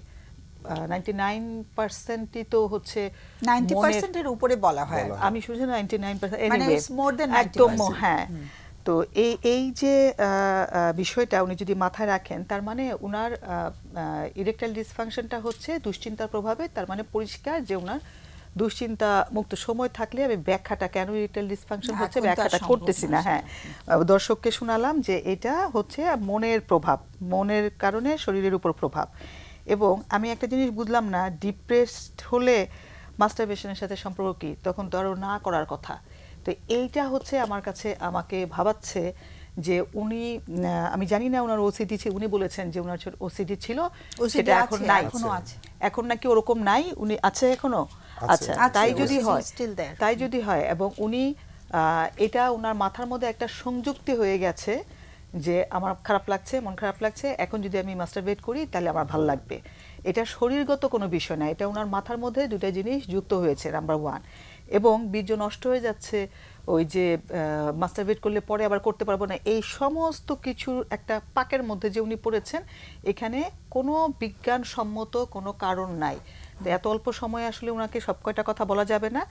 আর বীর্য নষ্ট হওয়ারও কিছু নাই, উনি করুক, মাস্টারবেট করুক, কোনো কিছুতেই ওনার কনসিভ করান, ওনার ওয়াইফের কনসিভ করা নিয়ে কোনো ইস্যু না। ওনার আগে এই জায়গাটা ঠিক করতে হবে যে ওনার দুশ্চিন্তা সরাইতে হবে, তাহলে এভরিথিং মানে উনি নিশ্চিত হইতে পারেন এটা জেনে যে ওনার কোনো অসুবিধা নাই, এটার সহজ সমাধান আছে। সেশনও খুব কম লাগে, তাই না মকসুদ ভাই? খুবই কম সেশন লাগে এইটার করতে। উনি কারোর সাথে একটু কথা বলুক। ও তো অলরেডি সেশন নিচ্ছে, কন্টিনিউ করছে না এখন নিচ্ছে না, বাট অনেক কটা সেশন নিয়েছে। আচ্ছা, কিন্তু এই ট্রেনিংটাও কিন্তু মকসুদ ভাই সবার থাকে না, ওনার এরকম কারো কাছে যাওয়া দরকার যে এই ট্রেনিংটা আছে। ওকে, না এটা ঠিক। একটা হচ্ছে যে আমরা কি করে জানবে কেউ কি সাইনবোর্ড লাগিয়ে বসে যে আমার এই ট্রেনিংটা আছে? যেহেতু উনি একটা তো আছে মেডিকেশনের একটা বিষয় আছে, উনি সাইকিয়াট্রিক মেডিকেশনের মাঝখান দিয়ে যাচ্ছেন। যত যাই হোক না কেন, যদি আমরা 1% ধরে নেই, একটা হচ্ছে যে ওনার কোনো না কোনো ভাবে ফিজিওলজিক্যাল ইস্যুটাকেও স্ক্রিনিং করিয়ে নেওয়া, শারীরিক যে ইস্যুটা রয়েছে, যে যদি উনি ওনার এই জায়গাটা আরো একটু উনি নিজেকে বুস্ট আপ করতে চায় বা দুশ্চিন্তা মুক্ত হতে চায় যে আমার আসলে ফিজিওলজিক্যাল এই ইস্যুটা নিয়ে কোনো ধরনের বিষয় আছে কিনা, শরীরবৃত্তীয়। নাম্বার 2 হচ্ছে আপনি যেটা বলছেন, আমরা এটাকে বলি বিজ্ঞানসম্মত শিক্ষা আর কি, সাইকো এডুকেশন। আমাদের দুশ্চিন্তার একটা বড় কারণ মাস্টারবেট নিয়ে যে আমাদের এটা প্রপার ইনফরমেশন আমাদের কাছে নাই। এক্স্যাক্টলি, যে বিজ্ঞান ভিত্তিক একটা বিষয় আর একটা কিছু ধর্মীয় জায়গা থেকে অনেক সময় আছে আমরা এটাকে একটা নেগেটিভ বিষয় নিয়ে দেখি, যেটা ওনাকে কিন্তু প্রেশারের মধ্যে রেখেছে। তার মানে ওনার তো এমনি একটা প্রেশার আছে যে আমার এই ইস্যুটা নিয়ে আমি প্রবলেম ফেস করছি, আর প্রপার ইনফরমেশনটা ওনার সেই জায়গাটা দরকার রয়েছে। আরেকটা আমরা বলছি, যখন আমরা কোনো একটা প্রবলেম ফোকাসড হয়ে যাই তখন কিন্তু সারাক্ষণই সেটা আমাদেরকে ভাবায়। এক্স্যাক্টলি, তার মানে যখন আমরা হাজব্যান্ড ওয়াইফ রিলেশনশিপের জায়গাতে আমরা ইন্টিমেট হতে চাই, তখনও কিন্তু আমাদের এই ইস্যুটা যখন আমরা একদম কানেক্ট হয়ে যাই, আমাদেরকে পারফরমেন্স বা আদার যেটা এনজয়মেন্টের সেই জায়গাটা সেক্সুয়ালি কিন্তু আমরা সেই জায়গাটা করি না, ফলে ওইগুলো কিন্তু আমার বাধার কারণ। আর এখান থেকে যদি আমরা একটু বলি, অনেক সময় একটা কথা বলি যে ডিফোকাস, মানে আমি যে আপনাকে দেখছি একটু অন্যদিকেও দেখতে পারি। উনি ওনার এই চিন্তার বাইরে গিয়ে, যেহেতু উনি কাউন্সিলিংও যাচ্ছে বা আবার যদি নেয়, নিজেরকে আনন্দের জায়গায় মানে লাইফে আরো কিছু করা, যেমন আমরা ধরে নিই যে physical exercise in a sense, যে আমাকে কিন্তু আমার ফিজিক্যাল স্ট্রেংথটা বের করার জন্য আমার ফুড ম্যানেজমেন্টের যে একটা জায়গা রয়েছে, সেখানে আমি ঠিক মতো করছি কিনা, এইগুলো নিয়ে আমার ঘুমের কোনো সমস্যা হচ্ছে না, আমি পারফেক্টলি ঘুমাতে পারছি কিনা, কিংবা রেগুলার এক্সারসাইজ করা, এই যে বিষয়গুলো রয়েছে ওনার ওসিডি ফিচারটাকেও কিন্তু হেল্প করবে রিডিউস করতে, কমিয়ে দিতে।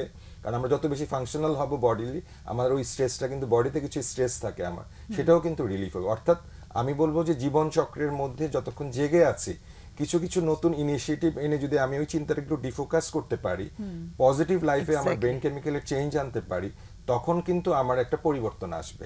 তার মানে সাইকিয়াট্রি উনি ব্যবস্থাপনায় গেছে, কাউন্সিলিংটাও যদি কন্টিনিউ করে আর জীবনচারিত বা ওই জায়গাটা একটুখানি ইনভলভ হয়, আর প্রপার ইনফরমেশনটা নিয়ে এই মাস্টারবেট নিয়ে উনি যদি একটু প্রপারলি এটা অ্যাওয়্যার হয়ে নিজেকে দোষারোপ করাটা ছেড়ে দেন, তাহলে হয়তো বা এই জায়গাটা অনেক কিছু। এবং শারীরিক ব্যায়ামটা কিন্তু খুবই সাহায্য করে এসব ব্যাপারে। আর আমি শতভাগ রেগুলার করি না আসলে, শতভাগ একমত মকসুদের সাথে। তো আমরা বোধহয় আলোচনা করলাম, তাই না? সো আমাদের একটা ফোন আছে, ফোনটা নিয়ে নিচ্ছি। হ্যালো হ্যালো, আসসালামু আলাইকুম। ওয়ালাইকুম সালাম। হ্যাঁ বলো। ম্যাম আপনি ভালো আছেন? হ্যাঁ ভালো আছি, অনেক ধন্যবাদ। বলো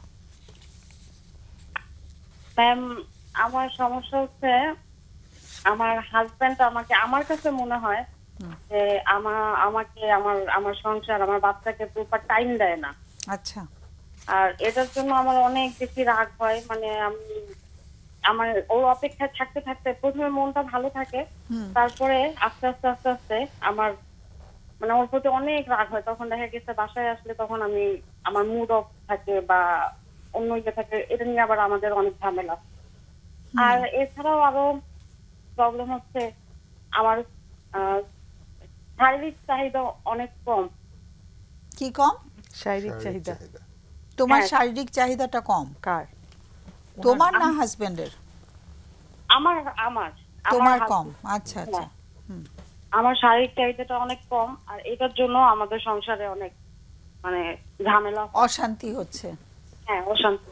মানে তোমার হাজবেন্ড যখন শারীরিকভাবে তোমাকে চাইছেন তখন তুমি অনীহা প্রকাশ করছো, এরকম? হ্যাঁ, অনীহা প্রকাশ করতেছি। আবার ও যেভাবে চাচ্ছে, ও অনেক সময় একটু অন্যভাবে চায়। হ্যাঁ। সেটা আবার আমার ভালো লাগে না, বা আচ্ছা। আমি ওটা ওকে আমি দিতে পারি না। সেটা নিয়েও ও দেখা গেছে যে আগে আমাদের অনেক বেশি ঝামেলা হইতো, অনেক বেশি ঝগড়াঝাটি হইতো, বাট এখন দেখা গেছে ইদানিং একটু কম হয়। বাট আমি বুঝি যে ওইটা অভিমান থেকে ও করে না, কিন্তু আচ্ছা। ও মনে মনে ও চায় যে ও যেভাবে চায় আমি যেন সেভাবে করি। বাট আমি মনে করি যে এটা তো একটা সাধারণ বিষয়, এটা সাধারণ ভাবেই হোক। হ্যাঁ। ও কি বা একটু পর্নোগ্রাফি দেখে? হ্যাঁ, ও আগে পর্নোগ্রাফি অনেক দেখতো, আমি দেখতাম যে ও দেখতো। আর হচ্ছে ইদানিং আবার সেটা দেখি না। বাট ওর আছে না যে ফেসবুক স্ক্রল করলেই দেখা যায় যে ওর এই টাইপের ভিডিওই বেশি আসে। তখন আমি ওকে জিজ্ঞেস করি যে তোমার মোবাইলে এই টাইপের ভিডিও আসে, তার মানে তুমি হয়তো এই টাইপের ভিডিও দেখো, সেই জন্য এই টাইপের ভিডিও আসে। তখন ও বলে যে না, আমি তো দেখি না, এগুলো এমনি এমনি আসে। তো আমি তখন ওকে ইয়ে করি। আবার অনেক সময় আমি নিজেও দেখছি যে আগে ওর যেটা দেখতাম যে ও এগুলো অনেক বেশি দেখতো, বাট এখন দেখে না। কিন্তু ওর যে চাহিদাটা সেটা আর কি এখনো প্রকাশ ওইভাবে হয়তো বা করে না, কিন্তু আমি বুঝতে পারি যে ওর চাহিদাটা ওইটাই, যে ও তো হয়তো বা যেদিন আমি একটু ট্রাই করি ওইভাবে বা অন্যভাবে করার, কিন্তু ও সেদিন আর কি ওর মনটা খুব ভালো থাকে। বাট যেদিন আর কি করতে পারি না, আমি তো করি না, আমার আসলে হয়ই না, তো সেদিন আবার খুব দেখা গেছে ওর মনটা খারাপ হয়ে যায়। তোমাদের বিবাহিত জীবন কতদিনের? আমাদের বিবাহিত জীবন 11 বছর। 11 বছর। সন্তান আছে কি? হ্যাঁ, আমার একটা ছেলে আছে। ছেলের বয়স হচ্ছে 8.5 বছর, 9 বছর। 9 বছর। ছেলে কি তোমাদের সাথে ঘুমায় নাকি আলাদা করেছো? ছেলে আমাদের সাথে ঘুমায়। আমার ছেলেরও একটু প্রবলেম আছে। কি প্রবলেম? আমার ছেলে অটিজম আছে। তবে আমাদের কাছে মনে হয় যে এটা আসলে আমি একটু এটা নিয়ে আপনার সাথে কথা বলতে চাই। আমার আসলে লাইফে অনেক প্রবলেম, কোনটা প্রবলেম নিয়ে কথা বলবো ম্যাডাম আমি নিজেও জানি না। মানে ওকে কি আইডেন্টিফাই হয়েছে অটিজমটা? মানে ওকে ডায়াগনোজ করা হয়েছে যে অটিজম আছে? হ্যাঁ হ্যাঁ, ওকে অটিজম আছে, বাট ওর খুব মাইল্ড অটিজম। মানে ও ক্লাস 2 তে পড়ছে, ওর পড়াশোনা সব দিক দিয়ে ভালো, এবং ওকে কোনো কথা আমার একবার বেশি 2 বার বলতে হয় না। বাট ও কি ইদানিং ওর হাইপারনেসটাও কমে গেছে, ও একটু হাইপার ছিল, ইদানিং ওটাও কমে গেছে। বাট ও মানুষের সাথে মিশে যে একটা প্রপার ওয়েতে কথা বলবে, যে একটা মানুষ একটা প্রশ্ন করলে সে যে প্রপার ওয়েতে উত্তরটা দিবে, ওই জিনিসটা আর কি মানে সামাজিকতাটা। ওকে, ওর অটিজমটা কোথায় ডায়াগনোজ হয়েছে? ওকে কোথাও দেখিয়েছিলে? হ্যাঁ, আমরা মোটামুটি অনেক জায়গায় দেখাইছি, বাট ইদানিং ওকে দেখাচ্ছে হচ্ছে জাতীয় মানসিক হাসপাতালে, সিআরপিতে ওকে থেরাপি দিচ্ছে। সিআরপিতে? তোমরা ওই যে শিশু বিকাশ কেন্দ্রে যাওনি কখনো? শিশু বিকাশ কেন্দ্রে কখনো যাওয়া হয়নি। আচ্ছা, ওইটা কি এখন চলছে কিনা আমি জানি না, ওটা মাঝখানে বন্ধ ছিল। আচ্ছা, চলছে না? হ্যাঁ, ওকে। তো তোমার প্রশ্নটা একটু করে ফেলো। প্রশ্নটা কি তোমার আজকের জন্য? আমরা তো অনেকগুলো জিনিস তো তুমি বললে, কোনটা তোমার আজকের জন্য প্রশ্ন আমাদের কাছে? আমার প্রশ্ন হচ্ছে যে আমার হাজবেন্ড আমাকে প্রপার টাইম দেয় না, বা আমার হাজবেন্ডের অনেক বেশি রাগ। দেখা গেছে রাস্তায় যদি আমরা যাই, একটা জায়গায় ঝামেলা হইলো বা একটা কেউ একটু কিছু অন্যায় করে ফেললো, কিন্তু কেউ কোনো কথা বলতেছে না, বাট ও বলতেছে। হ্যাঁ, এটা তোমার হাজবেন্ডের তো ইস্যু বলছো। তোমার আমাদের কাছে কি প্রশ্ন? আমার প্রশ্ন হচ্ছে যে আমাদের সংসারটা আমরা প্রতিদিনই চিন্তা করি যে আমি ওর সাথে থাকবো না, আমি ওকে আমার ডিভোর্স নিয়ে নিব। হ্যাঁ, এবং বাট তো সেটা তুমি করবে কিনা সেটাই কি প্রশ্ন? হ্যাঁ, সেটাই করব। আমি চাই আমাদের সংসারটা অনেক সুখের সংসার হোক, কারণ আমার হাজবেন্ড না, সেটা তো সবাই চায়। তোমার আজকে প্রশ্নটা একটু করে ফেলো। হ্যাঁ, আজকে প্রশ্নটা হচ্ছে যে আমি কিভাবে মানে আমার এই জিনিসগুলো ম্যানেজ করব, যে আমার সাথে ও যেটা আমাকে বলে যে ওর অনেক কাজ মানে আছে বা হ্যাঁ, বুঝতে পেরেছি। তোমার মানে আসলে সময় ফুরিয়ে যাচ্ছে, তো সেই জন্য একটু তাড়াহুড়ো করছি, সরি। যে তোমার হাজবেন্ডের সাথে সম্পর্কটা কিভাবে উন্নয়ন করবে, তাই তো? এটা বলতে পারি আমরা? হ্যাঁ হ্যাঁ। আচ্ছা, ওকে, একটু লাইনে থাকো। তোমাদের চট করে হাজবেন্ডের বয়স আর পেশা একটু চট করে জিজ্ঞেস করে ফেলো। আপনার হাজবেন্ডের বয়সটা কত এবং আমাদের সময়টা নাই, একটু চট করে যদি বলেন উনি কি করেন। আমার হাজবেন্ড হচ্ছে বিজনেস করে, আমার হাজবেন্ডের বয়স হচ্ছে 38। বিজনেস কিসের? কিসের বিজনেস ম্যাডাম? না না, এটা দরকার নেই, এত ডিটেইল দরকার নেই। 38 ইয়ার্স ওল্ড তোমার হাজবেন্ড। তোমার বয়সটা কত? আমার বয়স হচ্ছে 28। তোমরা 10 বছরের ডিফারেন্স, তাই তো তোমাদের? ঠিক আছে, কোনো প্রশ্ন আছে? আচ্ছা, আর তো এমনি আপনার মেজর কোনো শারীরিক সমস্যা আছে কিনা, যেমন থাইরয়েড বা আদার্স মেজর কোনো গাইনি কোনো ধরনের? আমার আসলে এগুলো কখনো ডায়াগনোসিস হয় নাই। ঠিক আছে, যে আমার থাইরয়েড, তবে আমি এটা জাতীয় মানসিক হাসপাতাল ওখানে আমাকেও দেখাইছিলাম, তো ওনারা আমাকে থাইরয়েডের একটা পরীক্ষা দিয়েছে, বাট আমি এখন ওটা করতে পারিনি। আচ্ছা, তোমার কি আর কোনো প্রশ্ন আছে জোরা? ওকে, তো আমরা ছেড়ে দিই ওকে। ওকে, অনেক অনেক ধন্যবাদ ফোন করার জন্য। আমাদের অতিথিরা আলোচনা করছে, তুমি থাকো আমাদের সাথে, কেমন? ওকে, মাকসুদ আগে বলতেছো? হাজবেন্ডের ইয়েটা বোঝার জন্য পেশা জিজ্ঞেস করছি। উনি বলেছেন যে অনেকগুলো ইস্যু কিন্তু আছে এবং আসলে এত অল্প সময় তো শুনতে পারিনি। যেমন ধরে নিই আমরা যদি বলি যে আমরা একটা জিনিস বলি যে এই ভালোবাসার সম্পর্কে বা হাজবেন্ড ওয়াইফ সম্পর্কের ইন্টিমেসি একটা শব্দ আছে, এটার অনেকগুলো লেয়ার আছে, অন্তরঙ্গতার কিন্তু অনেকগুলো বিষয় রয়েছে। কিন্তু আমাদের সমাজে প্রচলিত ব্যবস্থা বিশেষ হাজবেন্ডরা বিশেষ করে ভাবে ইন্টিমেসিটা হচ্ছে সেক্সুয়াল রিলেশনশিপ, কিন্তু আসলে এটা একমাত্র বিষয় না। কিন্তু এই যে ওনাদের দূরত্ব, আমরা যদি বলি ফিলিং ইন্টিমেসি বলি, মানে অনুভূতির অন্তরঙ্গ, এটা কিন্তু অনেকটা ছুটে গেছে। এই 11 বছর যে বৈবাহিক জীবনে উনি বলেছে সময় দেয় না, তখন কিন্তু আমাদের আবেগের সে ইন্টিমেসি অন্তরঙ্গতা থাকে না। চিন্তা দুজনের কিন্তু দুই রকম বলছিলেন, একটু একটু কিন্তু দেখা যাচ্ছিল যে চিন্তার মাঝেও কিন্তু আমাদের অন্তরঙ্গতাটা গ্যাপ হয়ে গেছে। এরপরে আমরা বলি যেটা আমাদের সেক্সুয়াল লাইফকেও অনেক সুন্দর করতে পারে, টাচিং এন্ড হাগিং বলি আমরা। স্পর্শ কিন্তু একটা অনেক বড় বিষয়, ইন্টিমেসির পার্ট। কিন্তু ফোকাস হয়ে যাচ্ছে, কিন্তু হাজব্যান্ড ফোকাস করছে যেটা যে ওর সেক্সুয়াল ডিজায়ার বা আদার্স ইস্যু, এই বিষয়গুলো তো আসবে না অন্তরঙ্গের জায়গা থেকে। এটা মনে হবে যে একটা ডিউটি আমরা পালন করছি, ফলে এই গ্যাপটা কিন্তু বাড়তে থাকবে। তো আমরা যদি ওই 4 নম্বর যেটা বললাম তার আগের 3টা যে ধাপ আছে, এইখানে যদি বলছি সময় দেয়া নেওয়ার যে বিষয় আছে, বিজনেস করে অবশ্যই ব্যস্ত থাকতে পারে, অনেক চাপ থাকতে পারে, কিন্তু যে আমরা বলছিলাম এর আগের একটা ঘটনা যে কোয়ালিটি টাইম যদি বলি, মানে খুবই অল্প সময় কিন্তু এই যে অনুভূতি, চিন্তা, ভালো লাগা, ভালোবাসার বিষয়গুলো নিয়ে যদি হাজবেন্ডের কাছ থেকে ওই প্রকাশের জায়গা যদি একটু সময় নিতে পারি। অনেক সময় বলে না, হাজবেন্ডের বললে আমরা হয়তো শুনতে পাই আমি তো সময় দেই, কিন্তু সেই সময় দেওয়াটা আর অন্তরঙ্গের এই জায়গাটাই মানে কোয়ালিটি টাইমের বিষয়টা একটু পার্থক্য কিন্তু রয়েছে। তাহলে আমরা যদি সেই জায়গাটা করতে পারি সেটা একটা বিষয়। আর উনি এই যে বলছিল শেষে যে কিছু চেক আপ দিয়েছে, কারণ বয়সের সেন্সে অনেক হতে পারে যখন আমাদের সেক্সুয়াল লাইফ বা আদার শিশুকে ফিজিওলজিক্যাল বা মানসিক জায়গায় শারীরিক কিছু কিছু বিষয় কিন্তু আমাদেরকে ইয়ে করে। আরেকটা হচ্ছে আমরা সময়ের অল্পতার জন্য ভাগাভাগি করতে পারি না, জানতে পারি না যে ওনার ছেলেটা যে চ্যালেঞ্জটা নিয়ে আছে, চ্যালেঞ্জিং, বাবা তার প্রতি কতটুকু দায়িত্বশীল আছেন। মা যদি এটাও একটা তার বার্ডেন হয়, তাহলে তার লাইফের তো অনেক বার্ডেন। কথা বলছো বেবি কিন্তু বাবা এখানে কতটুকু রেসপন্সিবল আছেন না। মাকে আমাদের সমাজে দেখা যায় যে অনেক ক্ষেত্রে, এটা প্র্যাকটিসের জায়গা থেকে বলছি, আমি জেনারেলাইজ করছি, কিন্তু এটা হয় যে এরকম একটা চ্যালেঞ্জিং যে আছে শিশুটাকে মা কেয়ার করতে গিয়ে তারও অনেক ভালনারেবিলিটি তৈরি হয়। হ্যাঁ, কিন্তু অটিজমটা নিয়েও কিন্তু আমি একটু ভাবছিলাম যে প্রপার ডায়াগনোসিস হয়েছে কিনা, কারণ এটা নিয়েও কিন্তু মার এই যে উনি যেভাবে বলেছে উনি তো ওইভাবে হয়তো বা নিয়েছে, ওনার কিন্তু ওইটাও একটা প্রেশার, এইটাও কিন্তু একটা পারস্পরিক বোঝাপড়ার বিষয় রয়েছে। তাহলে হাজব্যান্ড ওয়াইফের রিলেশনশিপটা প্যারেন্টিং এর ক্ষেত্রেও কিন্তু একটা ভালো ভূমিকা যদি রাখে, মা কিন্তু সেখান থেকে একটু লোডটা মুক্ত হবে। কারণ ওনার যদি হেল্পিং হ্যান্ড না থেকে থাকে, আমরা জানতে পারি নাই, আর হাজব্যান্ড যদি এখন বিজনেস ওরিয়েন্টেড অনেক বেশি সময় না দেয়, তাহলে ওনার তো এই ধরনের শেষ পর্যন্ত বলছে ডিভোর্স, আবার বলে সংসারটা ভালো চাই, ওনার তো এই কনফিউশন হতেই পারে।